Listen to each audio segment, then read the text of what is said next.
Happy Thanksgiving almost, everybody. Richard, could I have some piano music? To set our sacred space together today, I'd like you to ground yourself in your seat, feel your hips on your chair, and just relax, knowing that your presence of mind is what helps us to create this sacred container where we invite Spirit to come, bring us insights and healing. So take a deep breath and think about some Thanksgiving past when you had a really good time. Lots of times we joke about how we might have challenges with our families that we visit, but think about a Thanksgiving moment that you really enjoyed. Whether it was long ago or recently, bring it to your mind right now.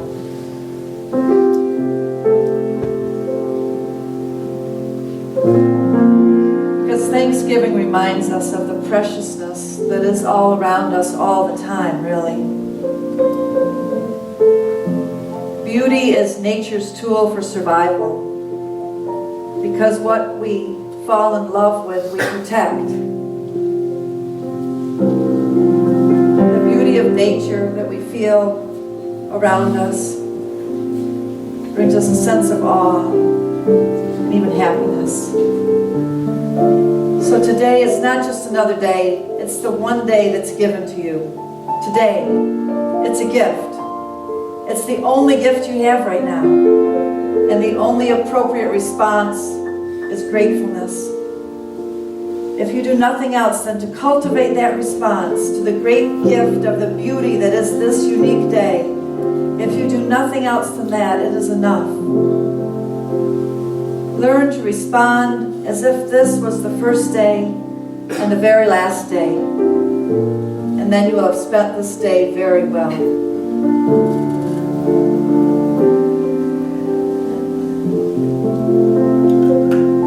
I hope that everyone here today will open your heart to all of the blessings that are present in your life and that flow through you. And that when you go out from here today, everyone you meet will be blessed by you, just by your eyes, by your smile, by the touch of your presence.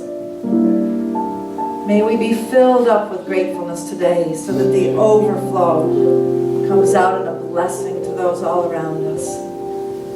We can make this day a really good day.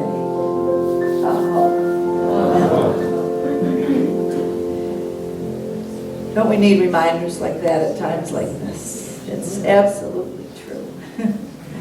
Our first song is a combination that Cerise has put together of a Hebrew song that's about the waters of life, right?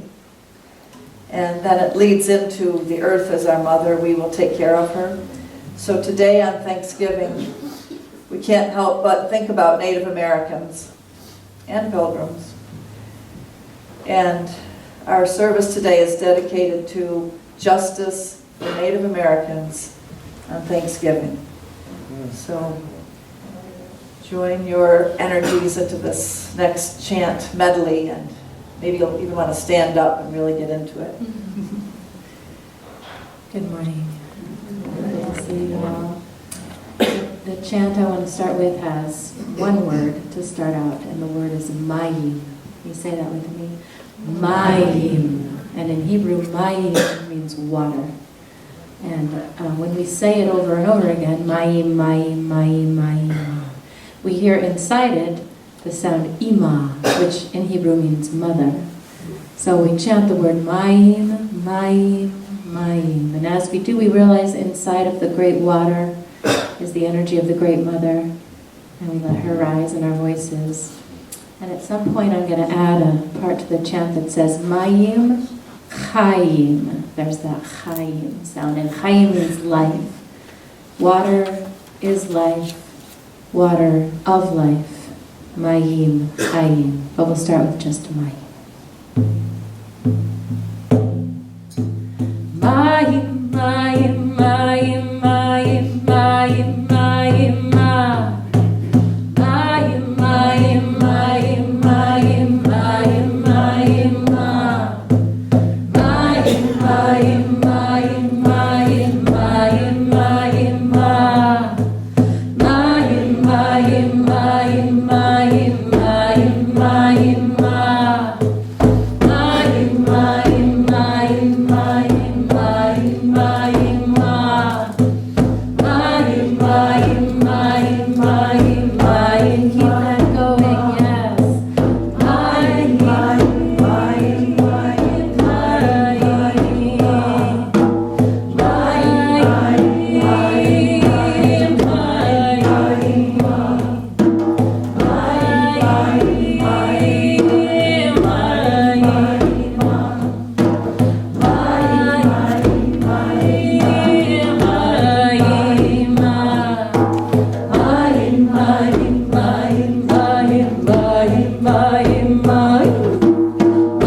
Yes, it's good to remain standing because kind of an awesome feeling to come into presence of one another and of you, Great Spirit.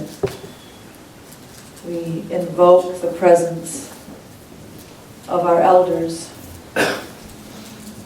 the wise elders in our own lineages, the wise elders of people who have been in leadership in the United States, the wise elders of native indigenous people, the first peoples of this land. We invite especially the wisdom of the Takelma people whose land we are upon. And in invoking the powers, we know that we are inviting a relationship. As Native American people are always reminding us, everything is our relation. The food we eat, the animals, the sky, the wind, the waters, the earth, all are our relations. And we know that when one of us is suffering, all of us are suffering. So today we invoke a presence of sentient beings upon this earth who are in need, because we're gathering here in relative safety and comfort and warmth. And we open our hearts today to feel the needs of others, and to even in this hour of precious time that we have together to be giving from our bounty with our prayers and support to others who are in need. Right now in your mind's eye, in your heart, reach out to somebody or some group of people that you know. Nisha to come and read a poem that is one of those climbing poetry poems that she reads so well, and I really appreciate you, Nisha, where are you willing to read it? And I feel like it's a perfect poem for today because it's about awakening in this very moment to what we're being called upon to be and do and our purpose here. You want the mic? Here's the mic. Stand in front of them. Awaken. There's another mic right next to you. Hello? Okay. Awaken. We are in the wake of a great shifting. Awaken. You better free your mind before they legalize thought. They're on a war. The first casualty was truth, and it's inside of you. The universe is counting on our belief that faith is more powerful than fear, and that the shifting moment we're all in the shifting moment we'll all remember why we're here. In a world where you're assassinated for having a dream, and the rich spend $9 billion a year to control our ideas, and visions are televised so things aren't what they seem. We gotta believe in a world where there's room enough for everyone to breathe. Because reality is made up of 7 billion thoughts who made up their minds of what's real and what's not. So I stopped believing in false idols of war. Greed and hate is not worth my faith. My mind's dedicated to justice. My soul is devoted to love. And love is God, and God is truth, and truth is you. And you are me, and I am everything. Right on, huh? Wait, it's not done. There's more. And everything is nothing. And nothing is the birthplace of creation, and transformation is possible, and you are proof. We are born right now for a reason. We can be whatever we give ourselves the power to be. And right now we need daydreamers, gatekeepers, bridge builders, soul speakers, web weavers, light bearers, food growers, wound healers, trailblazers, truth sayers, life lovers, peacemakers. Give what you most deeply desire to give. Every moment you are choosing to live, or you are waiting. Why would a flower hesitate to open? Now is the only moment. Raindrop, let go, become the ocean. Possibility is as wide as the space we create to hold it.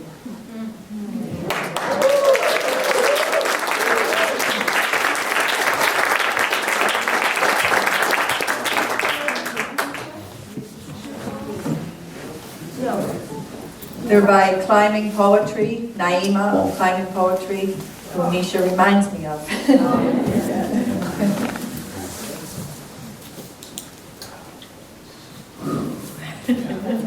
Nothing like a good poem. Thank you, Nisha. You might want to stand up for this one too. I have had the image, been thinking a lot about water, and the image of the native peoples and the supporters of these peoples wading deep into the branches of the Missouri River, pushing into the water, covered in tarps and other flimsy, crazy protective gear against some pretty heavily armored folks. Brought this song into my heart again. And as I was singing it, I realized that the chorus is really what the answer is. God's gonna trouble the water. God is gonna trouble the water. So I hope you'll sing this with me. Oh, Richard was gonna start it. Sorry, Richard. Why don't you do those words? Wade in the water, wade in the water, children, wade in the water, because God's gonna trouble the water.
God's gonna trouble the water. Well, sometimes the water is chilly and cold. God's gonna trouble the water. Well, it chills your body, but not your soul. I say God's gonna trouble the water. In the water.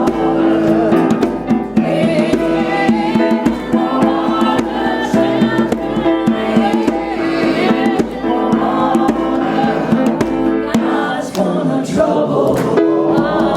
Let's do it again. Get in that water. Get ready. Wade in the water, children. Wade in the water. God's gonna trouble the water. Just that last one. God's gonna trouble the water. God's gonna trouble the water. Who said God's gonna trouble the water? God's gonna trouble the water.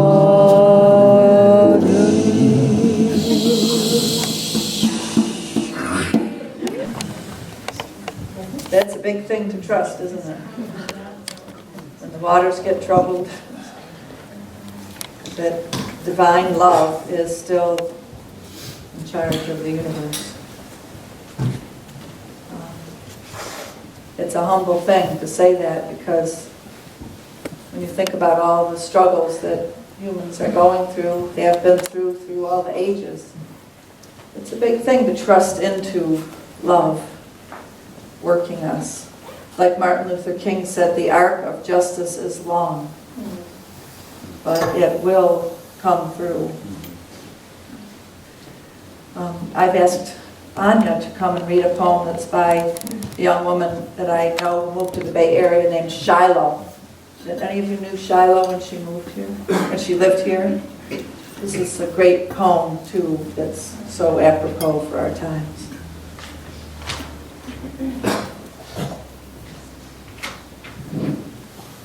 I'd like to give thanks to the divine messenger.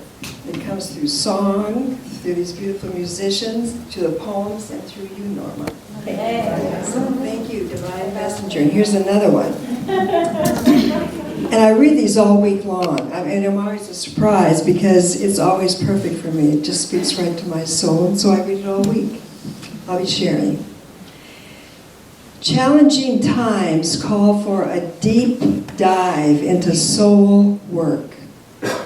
Bring your tools for excavation and a headlamp made of fire for night work. The opportunity to explore the hidden terrains is upon us. Together we dig down with gentle hands, discover the previously unviewable artifacts. Here in the shadows, both personal and collective, we will discover something necessary, something we would never have found without this depth of a dive. It won't be easy. It never has been. We are gathering courage, moment by moment. These kind of happenings didn't happen to teach us a lesson. And yet, our responsibility remains to wake up, to keep watch, to protect what is just, to choose how we will show up. What medicine do you carry? Each must do their own work to name and embody the personal medicine which is needing to be lived now. How will we interact with what is? Here's an invitation. Let's be torch bearers. We don't need anyone's permission to walk in our truths. We have freed ourselves the moment we see what our part is in the great unfolding and can act upon it. We are not enslaved by a system. What is the call of the age, dear ones? Intimacy with soul and fierce vision. Intimacy with soul and fierce vision. Here we are unshakable. Let's see through the veils and not lose heart. Keep watch through the night and cover each other with kindness. May wisdom guide our paths. Amen. Beautiful.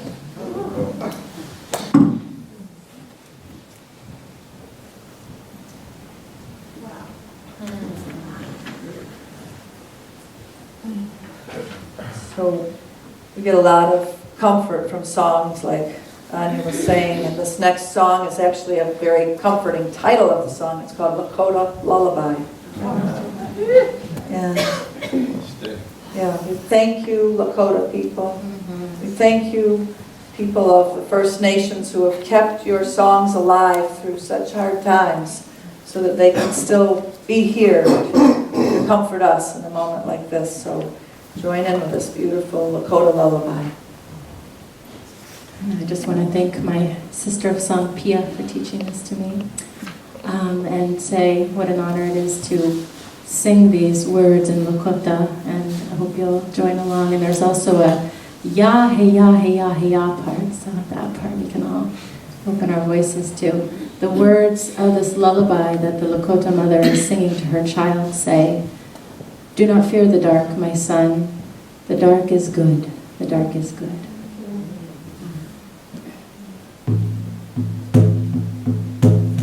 Yeah, hey, yeah, way ahead, way ahead, oh. Yeah, hey, yeah, way ahead, way ahead, oh.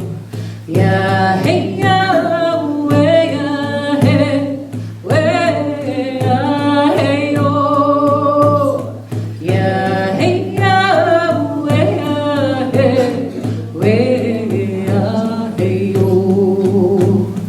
Jante washte hoshila la keshima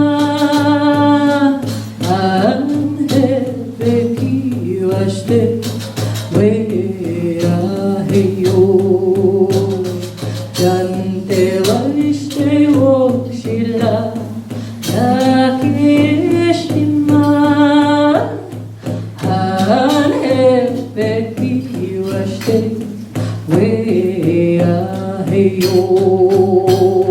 yeah, hey, yeah, way ahead, way ahead, oh, join me. Yeah, hey, yeah, way ahead, way ahead, oh. Yeah, hey, yeah, way ahead, way ahead, oh. Yeah, hey, yeah, way ahead, way ahead, oh. Jante washte oshila la keshima ane beki washte way ahead, oh. Jante washte oshila la keshima ane beki washte way ahead, oh. Yeah, hey, yeah, way ahead, way ahead, oh. Yeah, hey, yeah, way ahead, way ahead, oh. Yeah, hey, yeah, way ahead, way ahead, oh. Yeah, hey, yeah, way ahead, way ahead, oh. Way ahead, oh. Way ahead, oh. Way ahead, oh. Way ahead, oh. Way ahead, oh.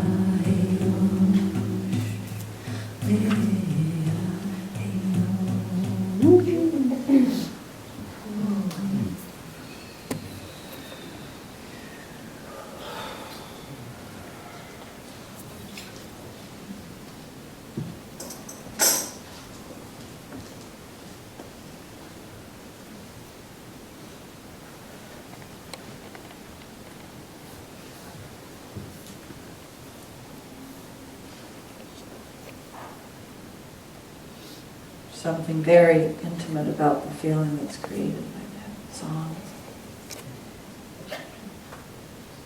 Well, there's something very personal that you know about me, and there's something that I know about you that is central to your concerns. There's something about everyone we meet that is the very mainspring of whatever they do. That is that all of us want to be happy. In this, we're all together.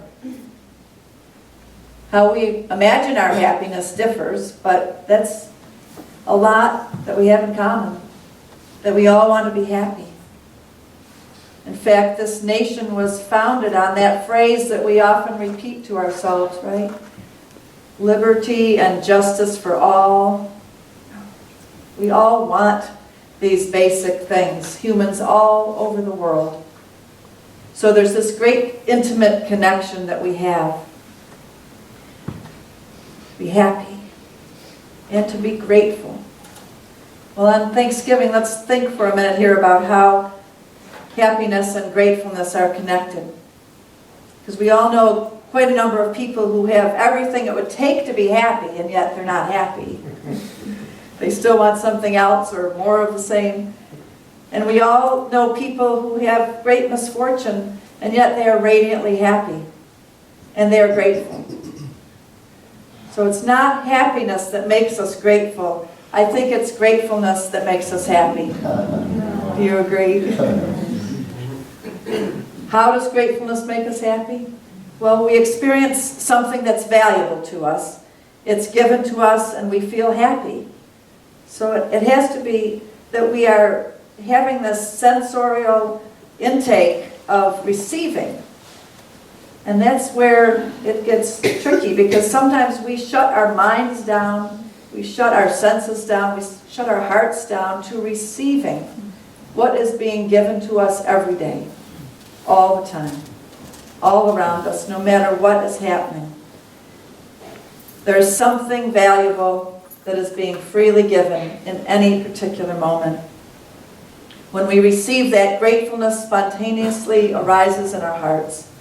And happiness, too, spontaneously arises. It's not that we only have good experiences or experiences that would make us grateful. We need to become aware that in every moment there's a gift. Sometimes we have to search for it, and sometimes we have to ask for allyship to help us bear what we're going through, but we can have the assurance that there is an opportunity that arrives in every moment. This moment is a freely given moment, and we need to be grateful for the opportunity that's here right now, right?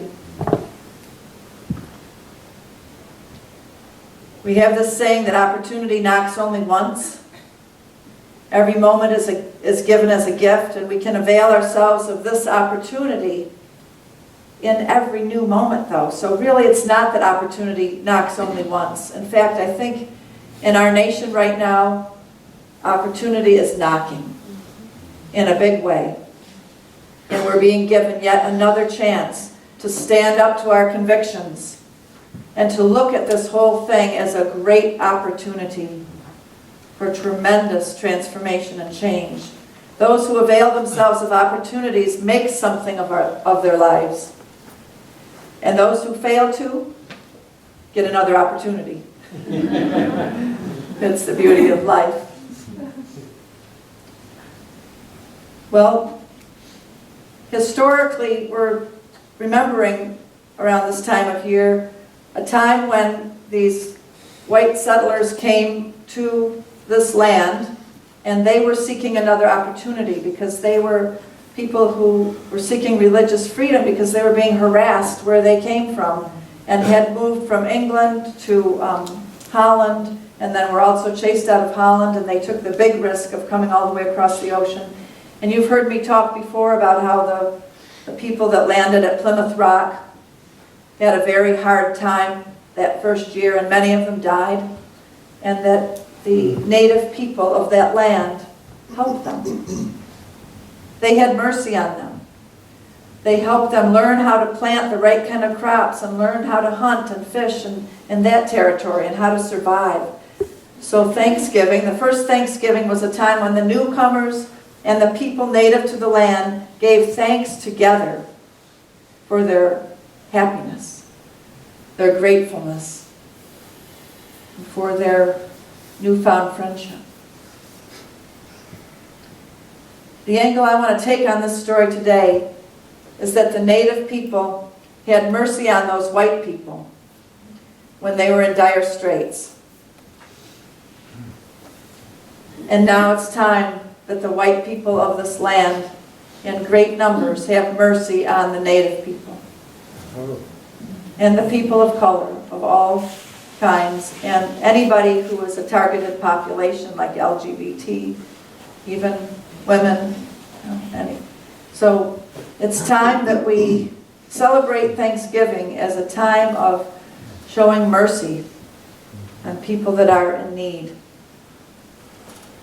This election season, with its white supremacist leaders being appointed to the cabinet, is bringing forth an uprising, an awakening for justice, for true acknowledgement of what has gone on in our past and what is going on in our present. The shadow is totally out of the closet now. Oh, yeah. All the way out, right? I hope so. Really? I mean, it's out. And so there's a little story I have to tell you about the Winchester Mystery House. Have any of you ever been to visit the Winchester Mystery House in Santa Clara, California? Some of you have. That's now Silicon Valley. Well, Mrs. Sarah Winchester was the wife of William Winchester, who invented the Winchester rifle in the mid-1800s. Now tourists can go and they're taken around this house as if it's a ghost house. Mrs. Winchester was obsessed with building this house from 1884 till her death in 1922. It's an amazing labyrinth of stairways that dead end, and trapdoors that hide actual stairways, and closets with false backs on them so that they open into other rooms, and bookcases that slide back to reveal entrances to secret rooms, and pieces of furniture that are really doors to passageways behind them. Mrs. Winchester became obsessed with a fear that the ghost dances of the Native Americans in the 1890s, the Native people were coming together because they had all, so many of them, been murdered by her husband's weapons. That those ghosts would haunt her was her greatest fear. Well, she was definitely being haunted by her guilt. So she had the construction workers building these escape hatches and secret hideaways from morning till night for 40 years, every day till her death. Her frenetic, fearful building of secret escape hatches was a symbolic reality of the mentality of those who commit genocide.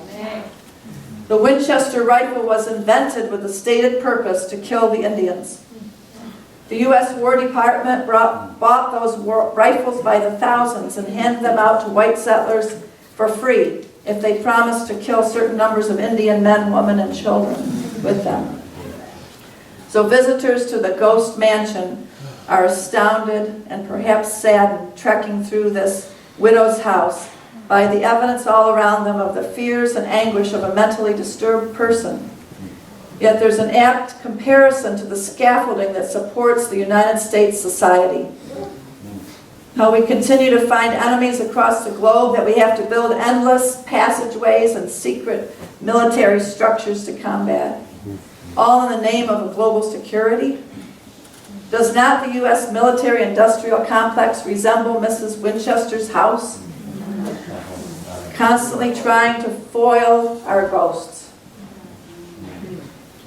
Her house is a kind of hologram of white people who voted red, afraid of their shadows, obsessively building walls in their minds and hearts, thinking that that will protect them from these very real ghosts of shame and guilt. Sorry to talk to you about hard things, but it's all coming out now, and we've got to be able to touch into our hearts and be with it, you know? Native people are challenging us to admit that the United States is a horrible crime scene. We have to admit that the United States of America is quite schizophrenic. Such a vivid map of red and blue division. USA is founded on both a beautiful good dream for justice and liberty for all, and millions of refugees have found new life and hope here. And at the same time, the U.S. history has at its core a vile, insane, insatiable madness, a horror story of slavery and genocide. Jody Bird, an Indian historian, reminds us that the stated intentions of the expansion of the United States and manifest destiny was a settler movement to kill the local residents and steal their land. Did you realize that these genocidal practices were carried out in Europe before they even got here? In the early 1000s, Ireland was the first place brutally colonized by the English. They actually brought in mercenary troops from Scotland, whom they also had conquered, and so that's where the term Scots-Irish come from. The Scots people who had been already conquered in horrible ways came into Ireland as mercenary troops and did the same genocidal techniques which they used against the Native Americans, scalping, lining the streets with heads. Did you know that the nickname for Indians, redskin, came from the fact of bodies covered with blood? So this fact came from an amazing book that Barbara Cecil lent me that I recommend you get and read thoroughly. I'll just hold it up for you. It's called An Indigenous People's History of the United States. I just ordered it online by Roxanne Dunbar Ortiz, a college professor of Native American Studies. She's done a magnificent job of unearthing and telling what happened in the founding of this nation. The long suppressed truth of the great trauma is coming out now in much more detail. A few years back, I was invited to go to a ceremony over on the coast at the turning of the year, December 21st at the solstice. And you may have heard me talk about this before, but it was the first time since 1856 that this ceremony was held. And it was called, the coming of the new day ceremony, because the darkest night turned into a new day. But it hadn't been held in all those years because right there on the coast in Crescent City in 1856, 10,000 Native people who gathered from all over California and Washington and Oregon every year to do that ceremony were all killed. So it was the first time in all those years that they were brave enough to hold that ceremony, just a few years ago. I was just at the Bioneers and I heard a panel of young Native American women who also had been at Standing Rock and back and forth there they wanted to talk about the efforts at having courts of reconciliation and reparation in Canada. When I heard that that was happening, I thought, oh, that's a very good thing. Unfortunately, they were there to tell us what really happened, that the courts of reconciliation in Canada didn't go very far. That they brought all the older Native people into these government buildings to tell their story of the horrible things that had happened to them, of being kidnapped from their homes and taken as children to the schools where they were deprogrammed and often raped and very mistreated. So they had to come and tell their story. And then they were supposed to be doing that because then the government was going to give them reparation money. But for almost all of them, they told the story and then the government said, sorry, your story's not bad enough. You can maybe have $1,000. They thought they were going to get like maybe $100,000 or something to really reestablish their businesses and their lives. But for the majority of the situations, the government didn't give them money. So those young Native women were practically screaming out in anger and sadness and telling us about their parents. And these women were like in their 20s and 30s, so it's like my generation of their parents, and how their parents are alcoholics and schizophrenic and all kinds of traumatized situations because of what they've been through. And so I just longed to tell them in that moment, about journey to completion, but of course it wasn't right to do that. Like trauma healing, that there's trauma healing methods that are ancient, that are available. There's such a big need for trauma healing as all of this trauma is coming out, So many of you are healers. It's time that we step forward in all the ways that we can with our healing powers and our, trauma healing knowledge, whether it's through song or poetry or art or massage or, organizing groups of people. But it's time, because the truth is coming out and the healing is needed. So there's a clarion call upon us that justice would roll down like a river. When Martin Luther King said that, you probably, it rings a bell for you because of hearing it from him. It's actually from the book of Amos, a prophet in the Hebrew Scriptures. But Martin Luther King gave an address to the First Montgomery Improvement Association, a mass meeting at a Baptist church in 1955. And he said this, and it so applies to our times too. He said, my friends, there comes a time when people get tired of being trampled by the iron feet of oppression. If we are wrong, the Supreme Court of this nation is wrong. If we are wrong, the Constitution of the United States is wrong. And if we are wrong, God Almighty is wrong. If we are wrong, Jesus of Nazareth was merely a utopian dreamer that never came down to earth. If we are wrong, justice is a lie. Love has no meaning. Therefore, we are not wrong. We are determined here in Montgomery, and I would say here in Ashland, Oregon, to work and fight until justice runs down like water and righteousness like a mighty stream. So, we've received much from Native peoples of this land by way of teachings of how to heal, of how to live in harmony, of how to grow and forage plants. Did you know that 85% of all of the medications in the pharmaceutical industry have come directly from Native American teachings and wisdom? 53% of all of the food made all over the world still is made by indigenous people. So indigenous peoples offer possibilities for life after the empire, right? Possibilities that neither erase the crimes of the colonizers nor require the native people to disappear yet again in a homogenization in the guise of them being accepted as individuals. So that's a quote from this book again, like this new harmony is not about the native peoples just disappearing yet again, like, oh, we're all native, or we're all, individuals. We've got to begin to honor in great ways all that Native traditions have given to us. Because everyone and everything in the world is affected negatively by the dominating ways of the empire builders.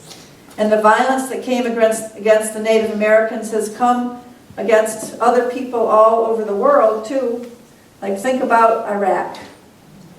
We just went in there as colonizers and we decimated a whole culture. Military-industrial complex. So the we that we are, we've got to turn all of our attention and practical help and resources toward a different value system now, and toward the indigenous people all over the planet who are in dire straits. The ones standing at Standing Rock, of course, but there are many other places too. In fact, there's pipeline happening right here in Oregon.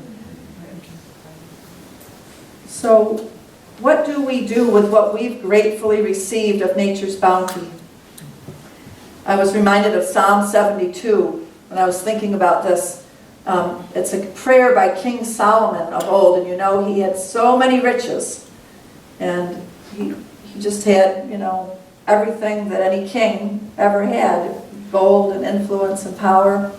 And so this Psalm 72, he's going on and on saying, God, give me more influence.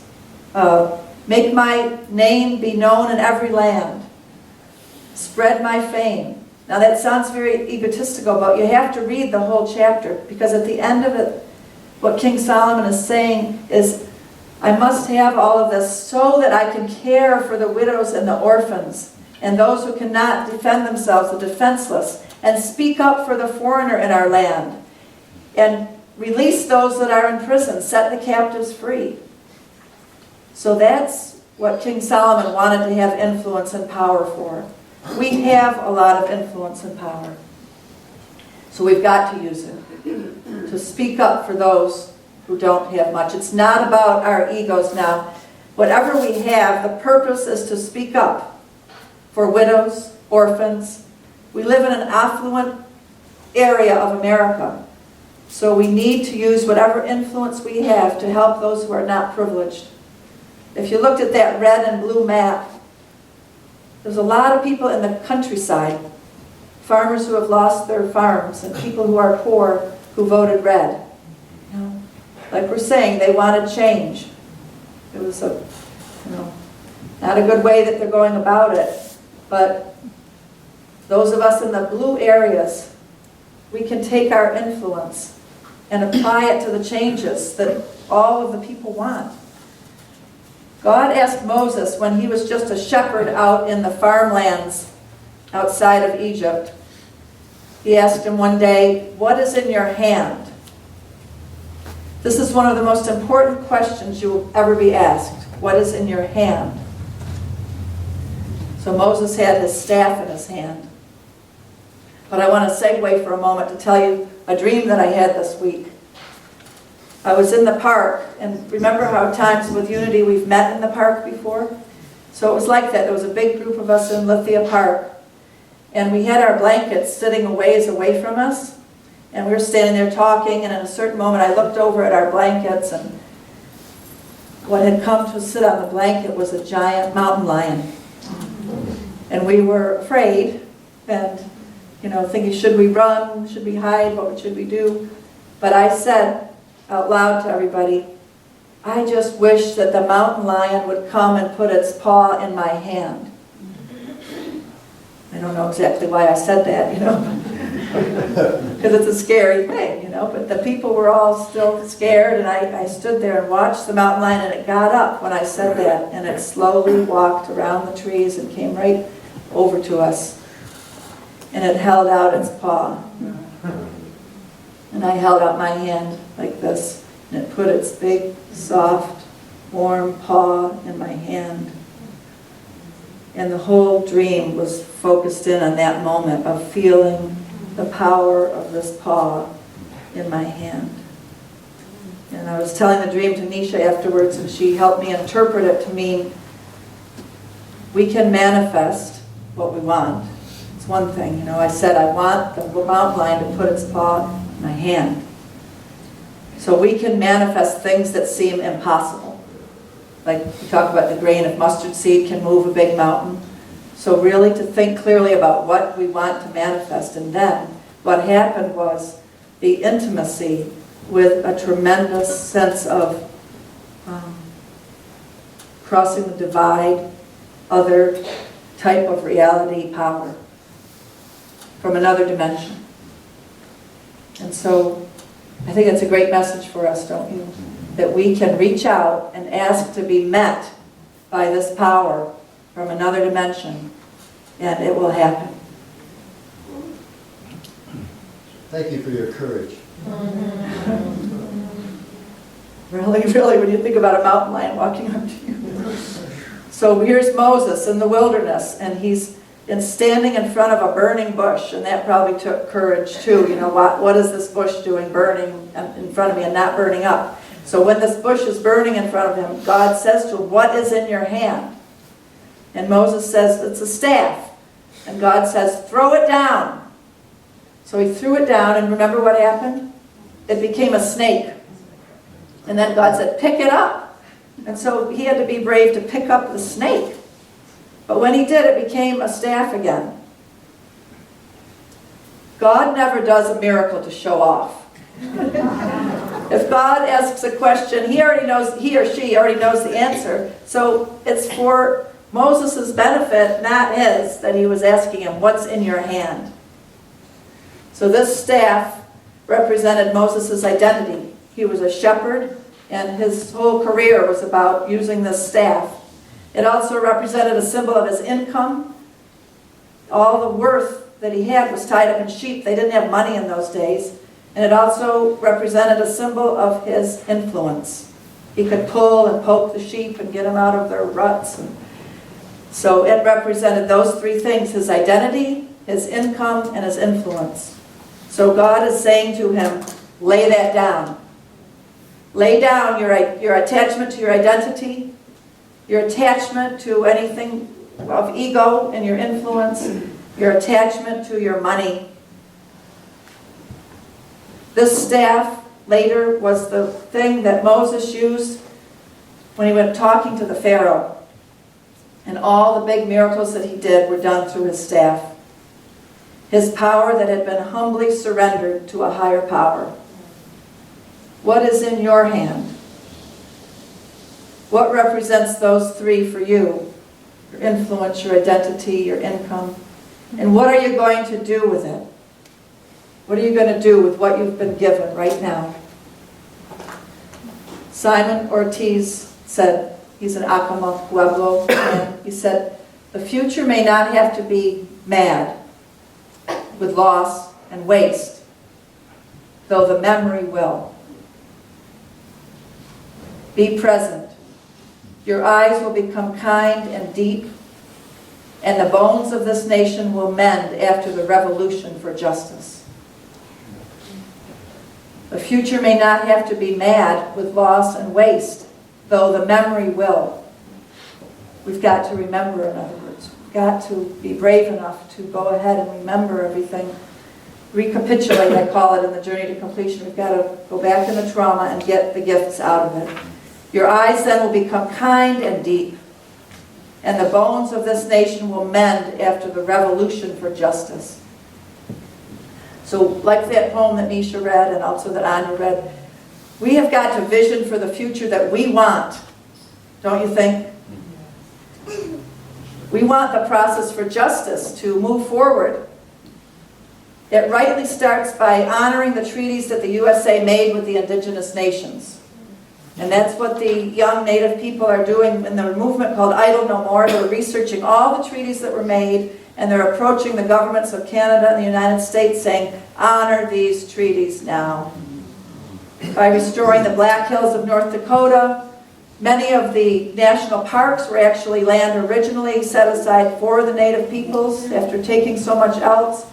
All stolen lands be returned. All sacred sites, sacred items and body parts be returned out of the museums. Payment of sufficient reparations for the reconstruction and expansion of native lands, houses, and businesses. For these changes to be realized, it will require extensive re-education. For example, American Indian ancestries and culture will have to be integrated into all curriculums for K through 12. We need to come to the point where we measure the intelligence of a person in the United States by their IQ, indigenous quotient. For the future to be realized, it will require active participation. Again, this is coming from this wonderful book. For the future that we want to be realized, it will require active participation and support for the Native Americans and all people of color by descendants of the settlers, by descendants of those who enslaved the Africans and colonized the Mexicans, along with other immigrant populations. This need will bring about a new interbeingness of all peoples in a land of liberty and justice for all. So that's the vision that we want.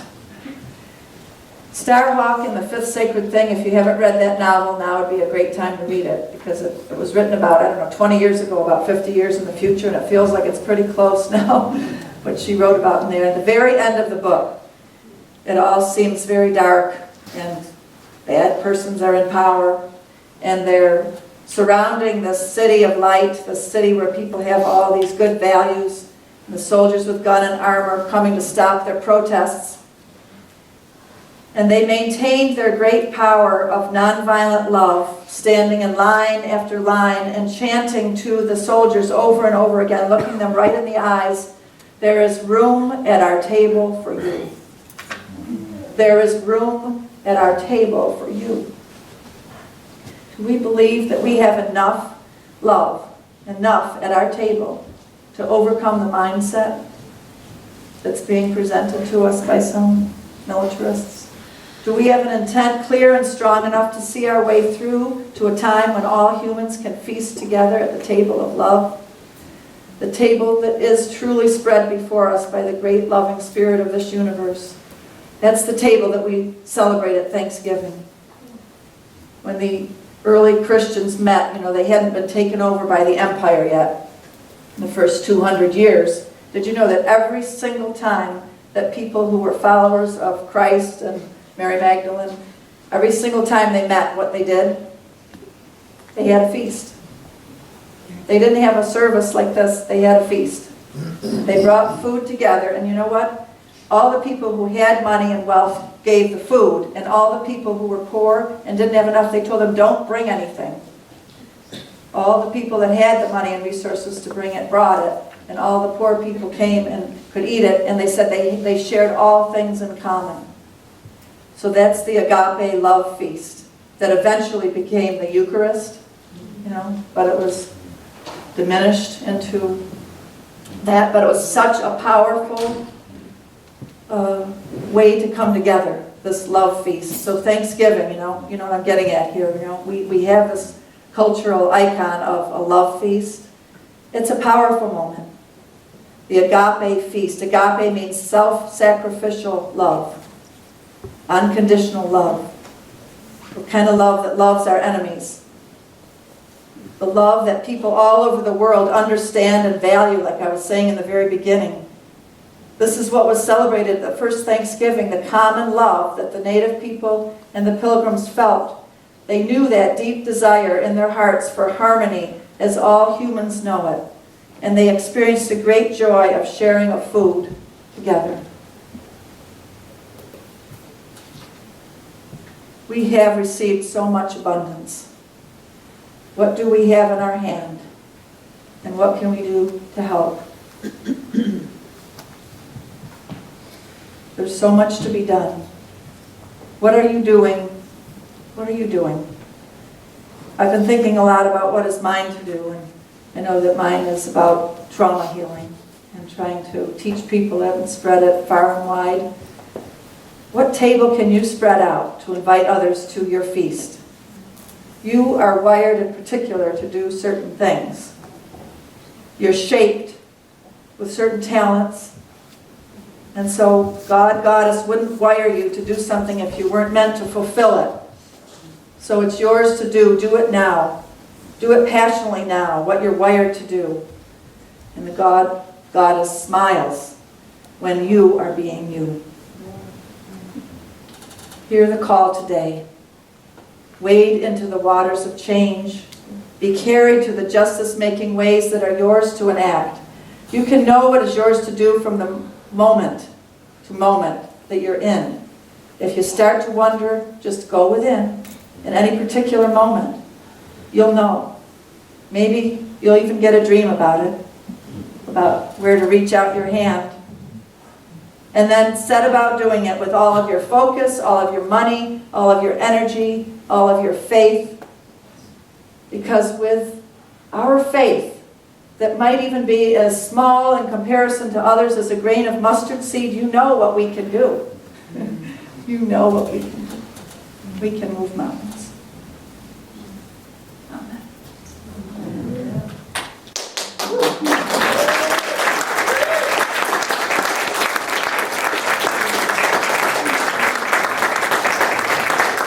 Richard and Heather are going to come and sing a beautiful song that I saw online by Jennifer Barazan.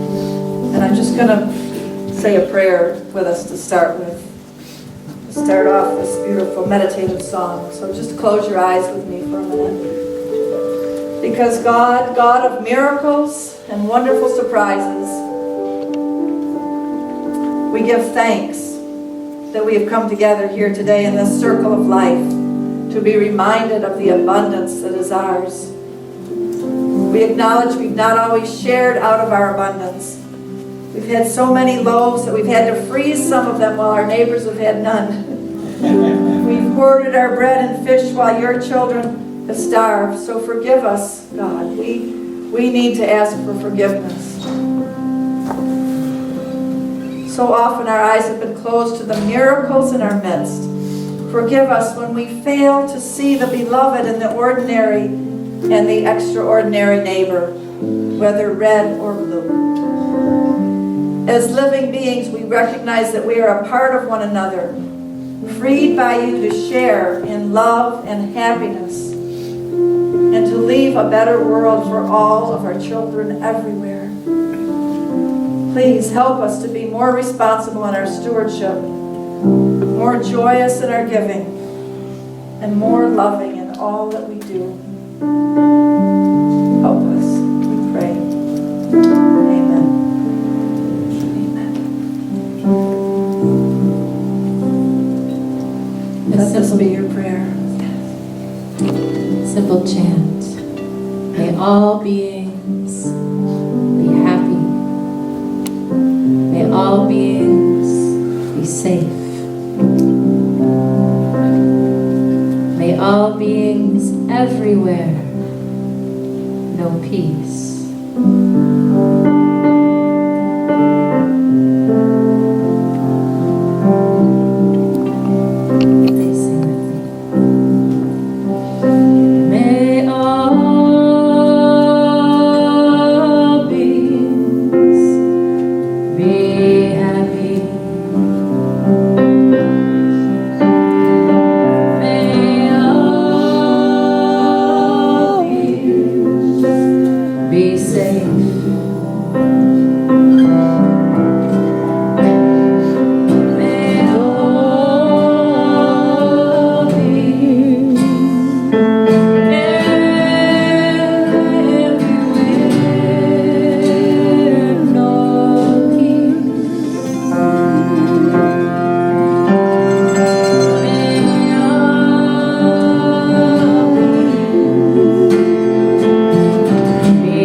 The people used to gather at these very waters to join again that which grows apart.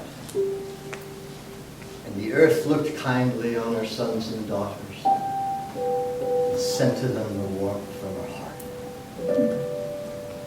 The fire water leaps from the stone, sending mists aloft in great and graceful swirls. Where the eagle is flown, the wailing winds have blown at the fountain at the center of the world. Here came the clans from the 8 directions.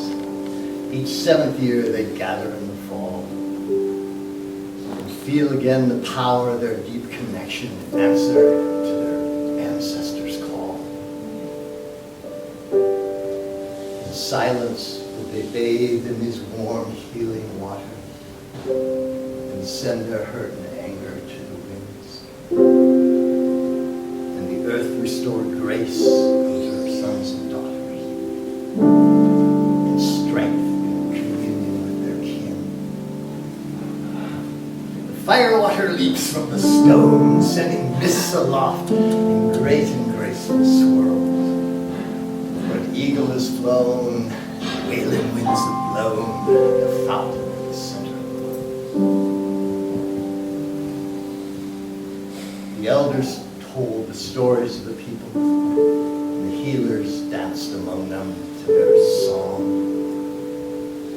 And with reed and drum and flute, music strong and graceful, they sing and dance from sundown until dawn. Then the people all join hands as the peaceful warrior. One great and silent ring of reverie, and in one all-resounding roar,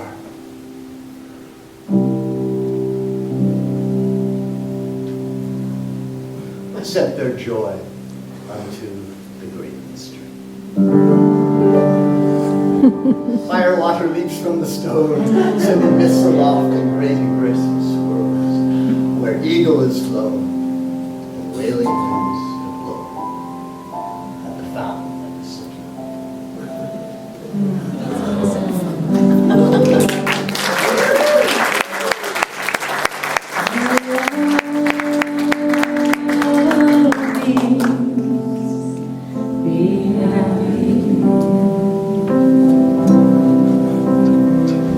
May all beings be safe. May all beings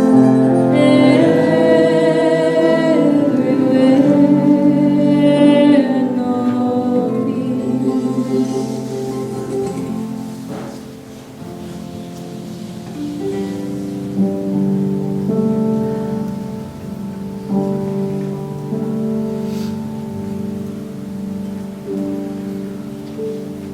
Great gratitude we feel.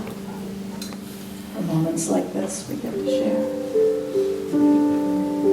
Truly, may what we feel here right now be of blessing to all sentient beings. We will be going out and being a blessing to many, many people.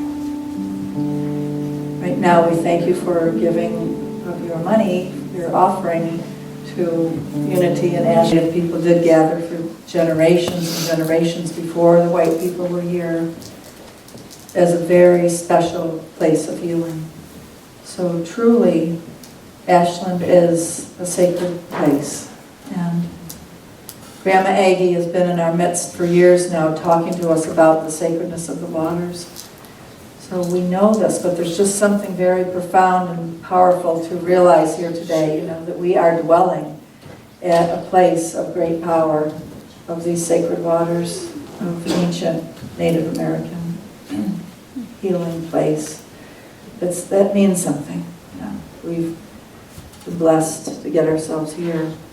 And one of my brothers here was reminding me that today up at the mountain is Grandma Aggie's annual healing ceremony for blessing of the headwaters that all flow down here that bring us the waters in the spring. So the blessing of the headwaters is up there at the ski lodge at 1:30 today. So if you can come to that, please do. It's a wonderful ceremony. Let's rub our hands together and